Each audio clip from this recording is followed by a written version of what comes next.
என்னோட வீடியோ எல்லாம் பார்த்துட்டு இவனுக்கு ப்ராப்பரான ட்ரைனிங் இல்ல, சும்மா கையை கலாட்டிக்கிட்டு வீடியோ போட்டிருக்கான் அப்படின்னு கிண்டல் பண்றீங்கவா? இந்த வீடியோ நான் ஒவ்வொன்றா எக்ஸ்பிளைன் பண்றேன் பாருங்க. இதுல இன்னொருத்தன் தாக்க வர முதல்ல நான் அவனோட கையை பிளாக் பண்றேன். நல்லா பாருங்க, பிளாக் பண்றேன் சரியா?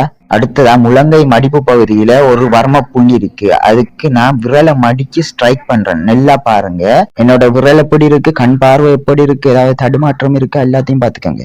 அப்படியே தொடர்ச்சியா எதிரிட ஃபேஸ்ல ஸ்ட்ரைக் பண்றேன். முக்கியமா மார்ஷியல் ஆர்ட்ஸ் தெரிஞ்சவங்க பகுதி பண்ணுவாங்க அப்படின்டா கை கோணலா போற மாதிரி தெரியும். அதை பார்த்துட்டு உனக்கு ப்ராப்பரான ட்ரைனிங் இல்ல, கையை கால சும்மா ஆட்டிக்கிட்டு இருக்கான் அப்படின்னு விமர்சனம் செய்வாங்க. இது குயிக் பஞ்ச் செய்யறதுக்கான ஒரு ட்ரிக். இதை பத்தி நீங்க படிச்ச மார்ஷியல் ஆர்ட்ல சொல்லி தரலனுங்கிறதுக்காக, உங்களுக்கு அதை பத்தின அறிவு இல்லைங்கிறதுக்காக இது இல்லைன்ற அர்த்தம் இல்லை. எப்படி கோணலா போனாலும் பினிஷிங்ல அந்த ஸ்ட்ரைக் டார்கெட்ல ப்ராப்பரா போய் லேண்ட் ஆயிடும். அடுத்ததா எதிரி நெருங்கி வர வரைக்கும் காத்திருந்து குயிக்கா சைட் ஆகி நெருங்கி எல்போ ஸ்ட்ரைக் கொண்டு விடுறேன். அடுத்த எதிரி தாக்க கிட்ட வரதுக்கு முன்னாடியே நான் முன்னாடி ஸ்கிப் ஆகி போறேன். எப்படி அந்த கால் ஸ்கிப் ஆகி போகுதுன்னு பாருங்க. அப்படியே போய் ஒரு சைட் கிக் விடுறேன். எல்லாம் தான் நான் வீடியோ ஆரம்பத்துல செய்து காட்டினேன். ஆனா இதுல எதுலயும் நான் வீடியோ ஸ்கிப் பண்ணல. திரும்ப போறோம் பாருங்க.